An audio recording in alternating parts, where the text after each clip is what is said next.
The NBA Finals, as you probably know, they don't get started for like several more days.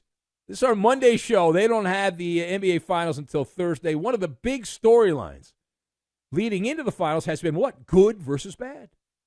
Good versus bad. Kyrie Irving is right out of central casting. He's the villain. And the Dallas Mavericks are the bad guys. The Celtics, by default, are the good guys. So let them play Joe. Commented recently on this dynamic while we were away from the Watchtower here. And I thought this was interesting. And it's really the story of the finals. It's the thing that is being used to drum up interest if you're not from Boston or that region or Dallas or that region. So if you didn't hear about this over the weekend, maybe not, the Celtics coach Joe Mazzula, let him play Joe. Joe Mazzula, he argued that when asked about Kyrie Irving and his role, he has been characterized as the evil villain. Well, Joe Mazzula argued that everyone can be seen as a villain. Aren't we all in someone's eyes? He said, we're all villains in someone's eyes. He also then slobbered all over Kyrie Irving, saying that he's a great player. He's done a lot of good things, on and on and on and on. All right, so let us discuss the question. What is your ruling on Joe Mazzula downplaying Kyrie Irving's villain status in the lead up to the NBA Finals? So I've got Milton Bradley, Star Wars, and Parachute. And we will combine all of these things together. We will throw them against the wall and see what sticks. All right, so A, on the surface, these comments by Coach Joe, Sleepy Joe, whatever you want to call him, Joe Mazzula, let him play Joe, were innocuous. All right, they were innocuous. You hear them and you chuckle. There's a term that is used in sports. Some call it Lou Holtz disease. That's an old football coach from a million years ago. Others call it poor-mouthing. And that's the classic coaching technique that calls for the effusive and insincere praise of the opposition.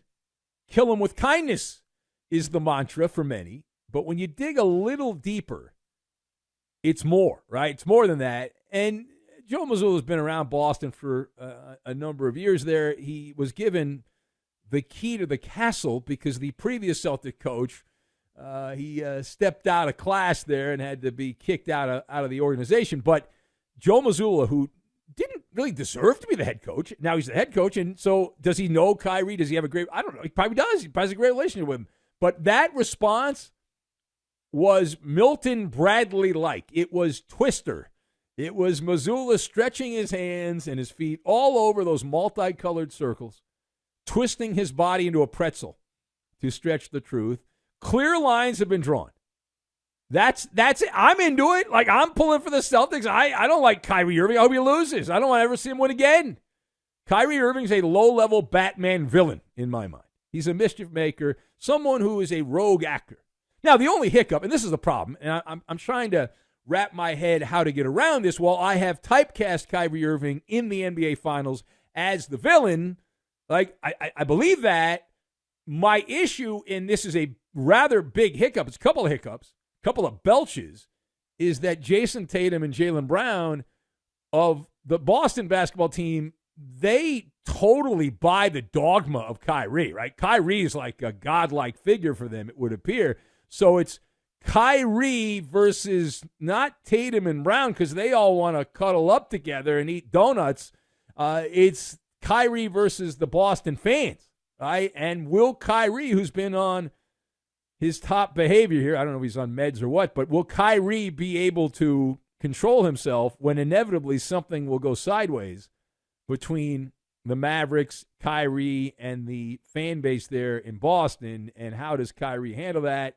And does everything unravel at that point? Now, we pivot away from that to a timeless conversation on the airwaves of sports radio. The great debate. The great debate. Now, Rasheed Wallace, remember him? Well, if you're old, you don't know who that is. Rasheed Wallace recently said that the 2004 Pistons that he was a central figure in, the 2004 Pistons would have beaten the, I'm going to clean this up because we're on the radio, the poopy out of the 2017 Golden State Warriors. So where are you at on this one? So this is the standard trope. That's my first thought. The battle of egos.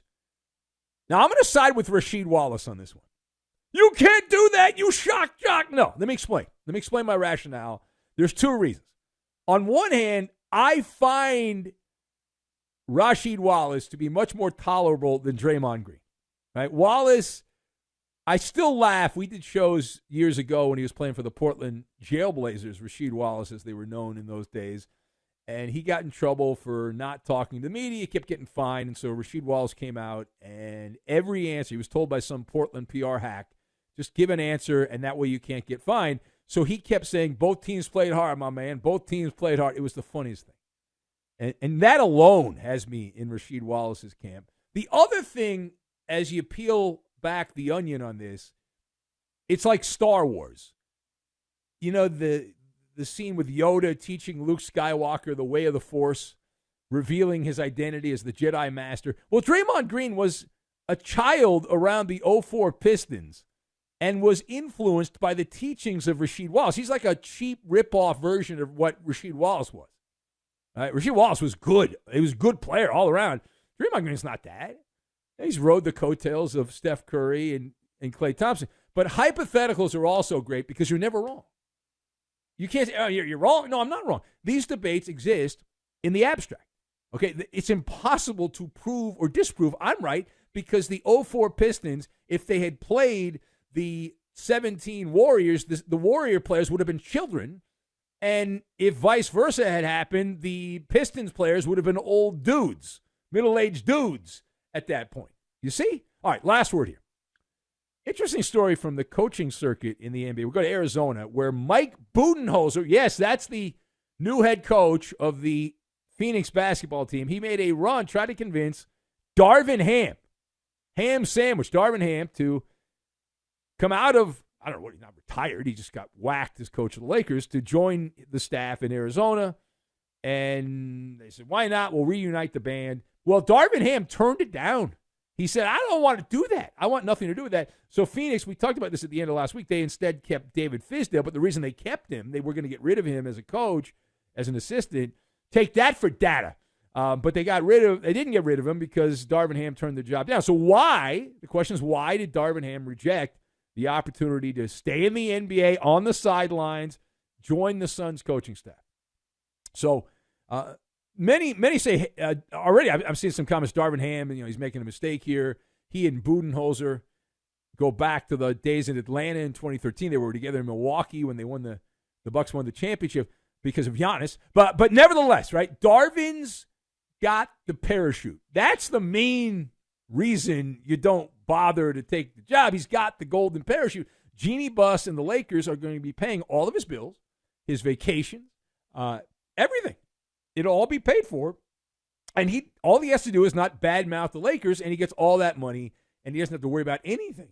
It's all taken care of. So he can go on a paid sabbatical, or as our friends in Australia and New Zealand say, a holiday, you bloody roo, and just go away. And plus, the other thing I was thinking about with Darvin Ham, even though he likes Mike Budenholzer, even he knows the Phoenix job is a dead-end job.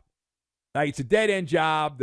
It's a cluster bomb of a roster. The pieces do not fit together, and that is problematic. I don't care how wonderful you think you are as a coach. You can only do so much. And as of all the sports, as we've talked about many, many times, if you were to put a big board together, which I do not do, only on the podcast to do a big board, but if you put a big board together, of all the sports, professional basketball, coaches matter the least in professional basketball.